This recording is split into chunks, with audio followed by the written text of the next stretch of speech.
today we're going to talk about one of the main things that we do to gauge student involvement and placement within the choral ensemble, and that is the word assessment. When we think of the word assessment, there is a four-letter word that starts with T and ends in S that everyone equates with assessment, right? Which is the test, okay?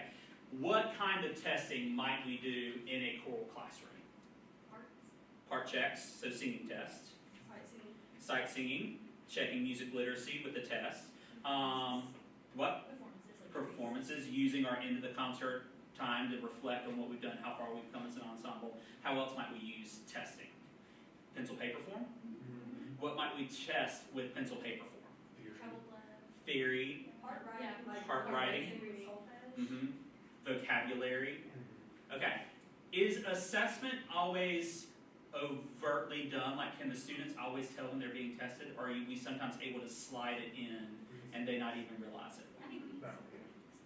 We can secretly test them. Now, because it's a test, does that mean it has to always be scary? No. Can it be fun? Mm-hmm. Yes, there is fun in testing, which I know is something that we're not used to experiencing, okay?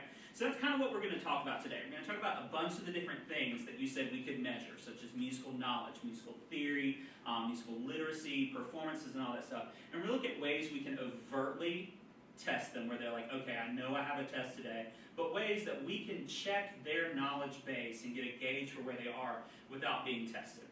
So I want to first look at 5 principles for effective classroom assessment coming from core learning, assessing what matters most.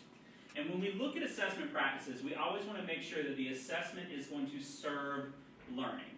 Feels common sense, right? You know, if we're teaching chorus, we're not going to be doing a mile pacer test, because that's not assessing what we're, learning in choir classroom, right?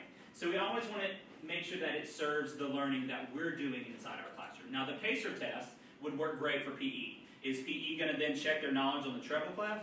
No, not really. We always want to use multiple measures, okay? Yes, a singing test works beautifully, but does a singing test work for everything that we want to do? No, so we've got to look at different ways that we can use assessment to make it move through and get us what we need to know about our students. We obviously want to align it to the goals we're trying to accomplish. You know, if it's the last 6 weeks of the semester, should I really still be testing quarter notes and half notes? No, because we accomplished those goals way back in the fall. Okay, so we always want to make sure it's aligned to the goals we want to go towards. And then we want to measure what matters. Who decides what matters? Does your principal? No, because obviously they're not really going to be a music person. There are very few music teachers who have gone on to be principals. I know some of them. But the bulk of the administrators that you have, they're going to kind of be like, oh, they sound pretty and no one's killing each other. It's a good day in the choir room, okay? So you decide what is going to matter. So therefore, you decide how you want to measure that. And lastly, ensuring that the assessment practices are fair and equitable, okay? We never want to do a gotcha assessment, as I like to call them. And we'll talk about gotcha assessments in a little bit, okay? So this is kind of 5 principles that I always think about when I'm developing an assessment strategy, even here at the college level, okay? If I were to do a test on the changing male voice, I would want to make sure that we've prepared, that we're using multiple ways, maybe labeling some diagrams, maybe looking at some different charts, a little short answer, that we're aligning it to the goals, that you have the knowledge of the changing male voice, that, it's measuring what needs to be measured, and that it's going to be fair to you, okay? So we're going to first start off with what I kind of created as my life-changing quick measure. When I was teaching, I would have about 300 kids in the program every year, okay? So if I give a 25-question test, that means I have to do whatever 300 times 25 equals a lot of questions to grade, right? And so I found when I first started teaching that grading took forever, because I would do these huge assessments. I would do these end of 9 weeks and just get it, I'll knock it out and done in one big swoop. But it would take forever to get it graded back because there's just so many people. So I created this little quick quiz sheet. This is one piece of paper, and you notice there are 4 boxes: quiz 1, quiz 2, quiz 3, quiz 4. If you saw the back of the page, you'd see the same thing that says quiz 5, quiz 6, quiz 7, quiz 8. So I could give the students this piece of paper and say, okay, today we're going to do quiz 1. And I would project the questions up on the board. I would do no more than 5 or 10 questions. And they would answer within that box. I'd grade it, and then I'd give it back to them when it's time for quiz 2. Take it back, grade it. So I could do an entire round of 8 different assessments all on one piece of paper. Gives me less things to lose. And by making them smaller, it put them in more manageable chunks for when we're trying to accomplish the grading. And I'm assessing what matters because I can focus it on that one specific concept or idea. Now it might be 5 multiple choice questions, or I might display a rhythm on the board and say, copy this rhythm into quiz number 2 box and put the syllables underneath it. You know, something really short, really simple. It might even be, I'm going to sing a pattern on La, and you write the solfege letters, okay? So where I could break it down into smaller, more manageable chunks for them. Do you, as a student, stress out more over looking at a test and seeing there's 30, or looking at a test and seeing there's 5 to 10? Depends on the test. Yeah, 5 to 10, the questions count. I was like, music history, ooh, they're small, but they're so scary. Yeah. Yeah, but if we were a middle school student, we look at number and we think, oh my gosh, I've got to do 95 math problems on this end of grade test. And it becomes a little daunting. But if we're breaking it into smaller chunks, it feels a little more manageable. And then the other thing that I found that this did is it helped out Mother Nature. Because I was not having to photocopy all the time.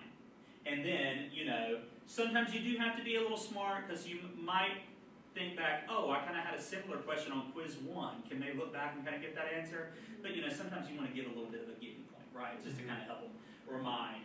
And so breaking into smaller chunks, I found worked beautifully. And then I would just keep this and give it back and take it up every time it was graded. So any questions about how you could utilize a quick quiz sheet? I accidentally left this in the copy room one day, and other teachers started using it in the building as well. So it kind of made its way around the school. So I was like, hey, look at me. People like what I'm doing. Okay, a lot of teachers like to use dry erase boards, okay? And we're used to having them all in our rooms, but we can't always fit all our students at the big dry erase board. And so a lot of people will buy the small dry erase boards, but that takes up a lot of space. Most of my classes had around 70 students in them, okay? So that's 70 dry erase boards that I've got to keep track of. So to solve this issue, I decided to buy heavyweight sheet protectors, and I would put a piece of white cardstock in there. And that becomes an individualized, personalized student dry erase board that they can give me a quick information to share back. And then I found that if I got a dry erase marker and I put it inside a sock, and I always use brand new, unworn socks, that the sock could function as an eraser and marker holder. So the students knew to come in and grab one of those when it was time, and off they go. They have all their materials, and then these just kind of lived in a 3-ring binder. And the other thing that I like is by using the sheet protector, you can put all kinds of different templates in there to assess multiple different measures, which is what we're going to do today. So, everyone find the white side of your cardstock. And you can do this with short multiple choice questions or just real quick easy things. So if I were to say something along the lines of, will everyone on their board draw me a quarter note and its corresponding rest? So if you'll do that for me, and when you're done, just hold it up in the air.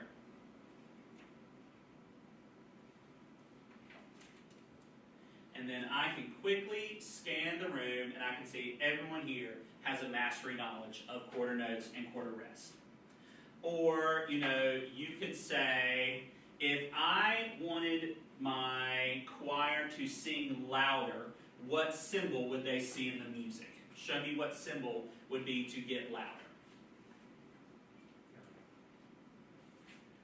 Okay, there are multiple different ways to look at it. See, we have some people that have given us the forte, some that have given us the crescendo.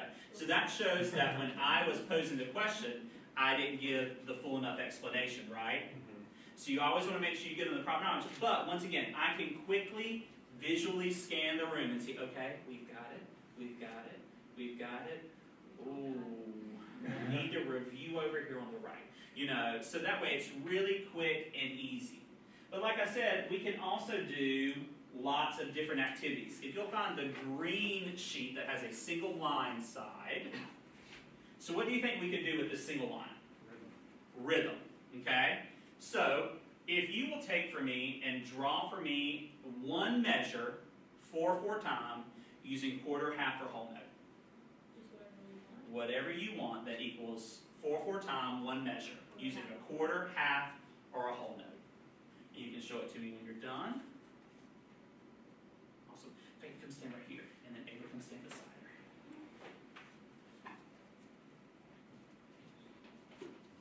And Cody's getting a little out there because I didn't say anything about rest or eighth notes. So do you want to revisit yours, Cody? All right, Keely, come stand beside Ava. Okay, so here we see how many measures, gentlemen? If each of them is one measure, we have 3 measures, okay? Here's our sight reading exercise for the day. So number 1, I have checked by scanning the room to make sure we fit the material. And then number 2, I've created one of our music literacy exercises today. Did I have to really do anything other than pick some students that had great knowledge?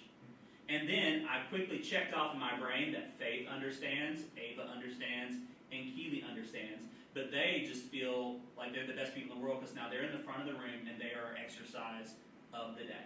All right, thanks, ladies. You can have a seat. And then you can do a similar concept. You don't have to take it out just right now, but you'll note on the other side of the green, I have a 5-line staff where you can do the same thing with creating melodic exercises of the day. So I call it the work smarter, not harder process because the students have created, which is one of our standards, which students compose and create, and then I'm checking to see who has the mastery of that knowledge. And then I found early on, you notice that I told you the green sheet had the single lines. You've seen that there's an orange sheet and there's another color sheet in there that we'll get to shortly. But by putting it on colors, it speeds through the process with the students of trying to move them through the pacing of the lesson. I also will use the dry erase boards to check ear training exercises, okay? So if you'll look in your packet, there will be a grid that looks similar to this. I want to say it's on yellow paper, but whereas this one starts at T at the bottom, has so at the top, I think yours starts on Do and goes all the way up to La. And then if you'll slide that back in your packet.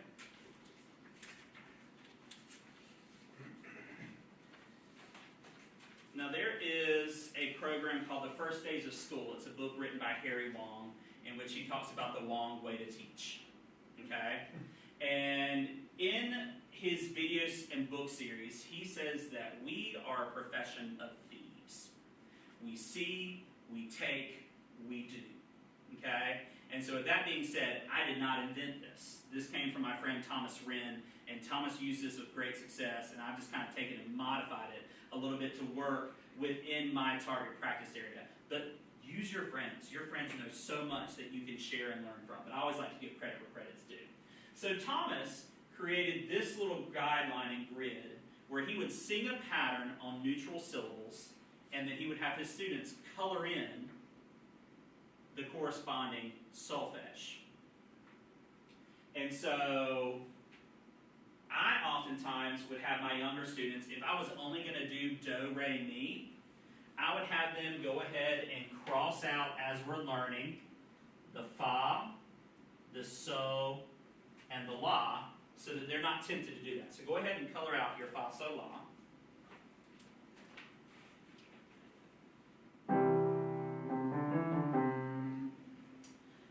Alright, so I'm going to sing a little pattern, and if you will color in the boxes matching the pitches I sing.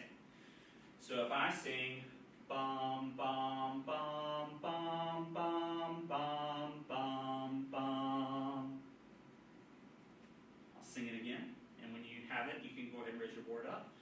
Bum, bum, bum, bum, bum, bum, bum, bum. I'll do it one more time. Bum, bum, bum, bum, bum, bum, bum, bum. So I can quickly scan the room and can see that we're getting there. We've got it. We're feeling good about it. And so, I can assess a class of 70 really quick, right? And see who has a sense of where we are, what we need to step back and review, and what we need to spend a little more time on.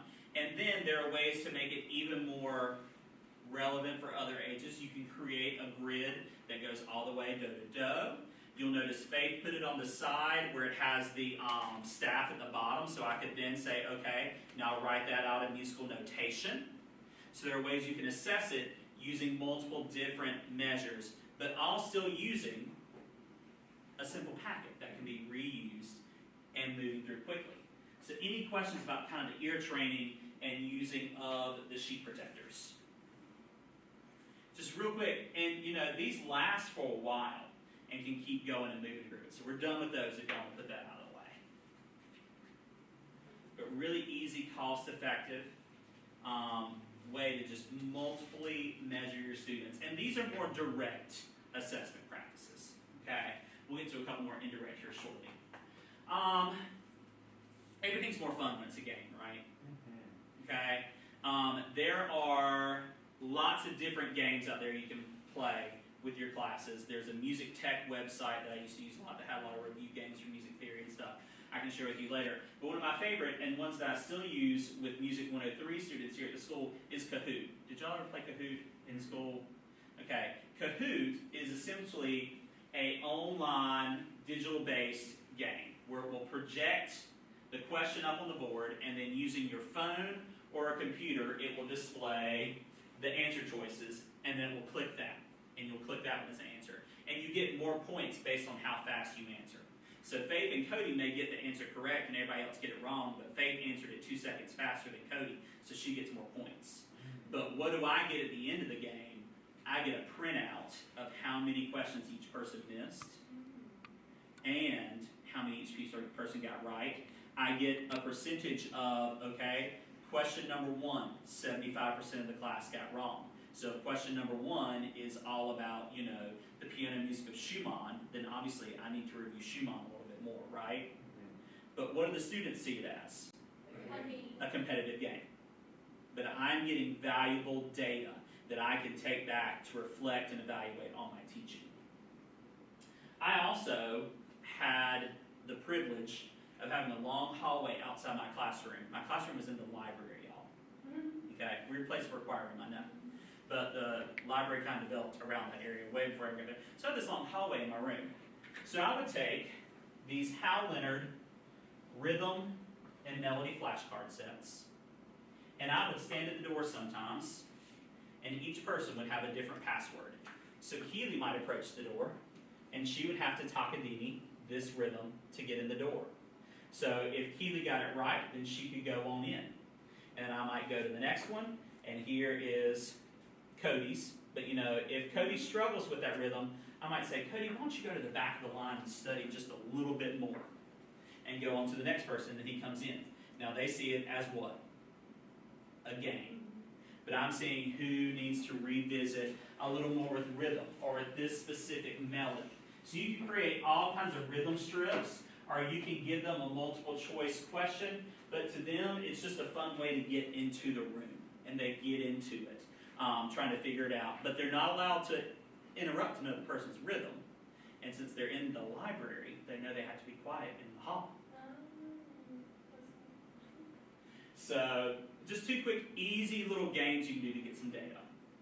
Another way, which was one of my favorite ways, was by playing Jenga. Okay? I saw one time a friend had written all kinds of music symbols on just a regular, small Jenga set. And so they would, it might have notes of the treble clef, it might be rhythms, it might be something else, all kinds of random things written all over those blocks. And so they would pull it out and they would have to answer the question. And I said, I like that, but that's limiting. Because you write on those blocks, you can only write on so many sides, right? So I thought about it and I said, what if I just number each block? Then that number can correspond to a question, okay? And since I taught middle schoolers like to be loud, so I said, okay, we're going to make the giant-sized Jenga pieces, okay? So I got some 2x4s, I cut them up, and I wrote numbers on them. And then that corresponded to a question on the board. So here, if the person pulled square 37, then they had to name all the notes for that in the treble clef. And then they would get 37 points for their team. So here I am, checking Keely's knowledge of treble clef, and seeing she got it like that, and Reagan took a little bit longer getting his. I'm checking their knowledge, but they're playing a what? Game. I'll never forget, I had one of my assistant principals loved every time we played Jenga. And so I said, Mr. Smothers, you're playing Jenga today, you should come on down. And so he brought the other assistant principal with him. And then, so I had the two APs, and they're playing Jenga with my 6th grade. The principal comes over the walkie-talkie looking for the APs. And they said, we're in the choir room playing Jenga. And I could hear him go, really? And so he walks in my room and goes, why are we playing games? And I said, watch. And he did. He went, oh, can I play? Now, did he know treble clef? No, but I had a student who answered for him. He just got to pull the block. But he saw, okay, we're learning, but we're learning through a game, and we're getting that instant feedback and that data. Okay? So, and the thing with the numbers is you can make it so many different assessments. Treble clef, bass clef, rhythms, melodies, terms. The possibilities are endless by using the numbers, in my opinion, rather than looking over at other sorts of things. Okay? Cody. Did you personally make all those questions, or did you use an application that made questions for you in corresponding numbers? I created them all. Okay. We had active boards, smart boards in our classroom, so I just used the software along with that to create kind of the templates, and then I just kind of modified within there. Okay. All right. Race to the double bar line, okay, was always one of my favorite things to do as a longevity whole class assessment measure. Okay? I would create little index cards. This was a big poster that spread all the way across my room, which you might, no, it's not in that picture. And so there would be a card for each song at the start. Okay? Obviously, first day, the card belongs where? 0%, because we haven't really learned anything. Now, if we make really great strides and we lock in the first 2 pages after the first rehearsal, then we can do what? Move it a little bit further, okay? So we're looking at the progress of the song learned, okay? So we are working all throughout the 6 weeks on this song. Cards moving. But, sometimes you have those days where that rehearsal is like, it would have been better if we just didn't come today. Mm-hmm. So I would move the cards backwards. Because sometimes you backslide in your preparation, don't you? Mm-hmm. But what does that then do? It makes you want to work harder and motivate to get even more. Okay, let's say 6-1 and 6-2 are both learning Minka for the Christmas concert. 6-1's card is over here at 50%. 6-2's card is over here about 30. What's 6-2 going to do? Get better. Okay, let's say that 6-1's Minka is up here at 75%, but 8-1, who isn't even singing Minka, but they have a card down here at 30, they don't want to be the lowest card. So it lets everyone see how the other choirs are progressing towards their concert. It shows them the goal we're working on, and it also helps us to see the process of going from start to finish. Oh, it's just something as simple as moving index cards. And then periodically we'll say, okay, we're going to have check-in day, and we're going to sing each song start to finish as far as we can get. And then I might say, okay, we got 5 pages of a 10-page song. So is that 50%? Did we use dynamics on all that?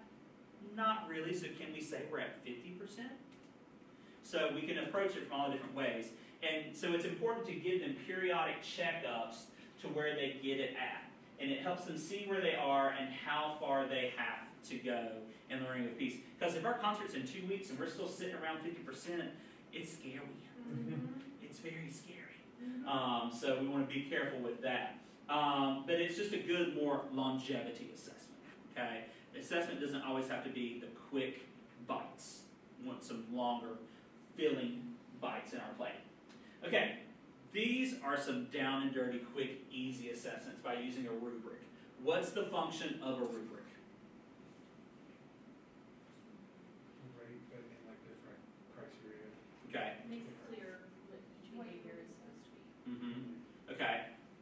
what could we check with a rubric in chorus? Vowel shape. Vowel shape. So we could create a rubric that's all about vowels. If they are tall, north-south, would be on the higher scale. If they were really spread east-west, they might be on the lower side of the rubric. What else could we check with a rubric? Posture. Posture. Okay? That's a real quick, easy rubric check. Okay? So rubrics help take the guesswork out of assessment. We don't really have to guess about what we're going to do and what we're going to accomplish with a rubric. Okay? And by using a checklist, you can have a simple yes or no option for evaluation. Okay? Rubrics don't have to be equated to numbers. It can just be a simple yes or no, it's there. It gives you the ability to track student growth in quick, documented glances. And then I would pre-print the rubrics, and you're going to see those in just a second. And I would have my names already on there so that everything was prepped and ready to go, and I could go through these really quickly, doing about 5 or 6 a day. And I can do that in the process of the rehearsal. And I would do a few students at a time. Like I said, don't try to knock out the entire class of 70 because you'll do nothing but that rubric. But if I do 7 a day, then that gets it moving quickly. But don't let it become a gotcha assessment. So if I'm doing classroom preparedness, and one of mine happens to be a part of preparedness is being in your seat, and old Tommy, who we pick on all the time, we always talk about Tommy in the classroom, okay? He's out of his chair. I'm not going to go, oh, Tommy's out of his chair. I'm going to mark him not in his chair just because I happen to see him that time. You know, don't use it as a gotcha assessment, okay? Does that make sense? Because that's not fair to the student, and it's not fair to you. Now, let them know. Let them see the rubric. You know, they don't need to be guessing what you're doing. And then they need to see the results of it so that they can have an opportunity to self-correct before the next assessment. The goal is mastery, okay? So feel free to reassess and replace the grades as needed. So let's look at a couple of rubrics that I would use, okay? This first one, I know it's kind of small, is all about classroom procedures. So you see this is kind of using the quick quiz format, right? So I've got 4 rubrics on a page. I'll pre-print Keely, I'll pre-print Ava, Faith, Cody, and I've got that on the music stand by my piano. So as we're working through, I'm playing piano with one hand, I'm looking at Cody. Is he in his seat when the tardy bell rings? Check, yes. Does he have any personal items at his seat? Because I didn't allow pocketbooks or book bags or any distractions at the seat. Good, he doesn't have that stuff. Check. Does he have his music folder? Check. Do I see a pencil? No, but I'll come back to it later. Okay? So this is something simple that I can do to get some data because participation grades are a mixed bag, right? And you have to have the ability to justify why you gave them that participation grade. Well, I can pull up these rubrics when, you know, Cody's mama comes in and says, why does Cody have an 82 for his participation average? So I can say, well, during these 5 checks, he never had his music folder. Okay, so that's not being preparedness, which is part of our participation rubric. Okay, now, do I just do this at the start of the year? No, this kind of rubric can come back anytime because we sometimes fall into bad habits and we can use this to help redirect. But I've got 4 of these on a piece of paper and I can quickly go through. And with a big checklist, I can multitask. I can check that rubric and I can also teach class at the same time. You'll also see, here's one for singing posture checklist, okay?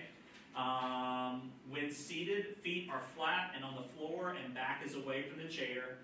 When standing, feet are shoulder width apart, weight evenly distributed, okay? That's our basic posture. And I can do that by checking the room, and I can check as we go, doing a few at a time. If music is being held, is it at an appropriate level? If it's singing memorized, are arms relaxing at the sides?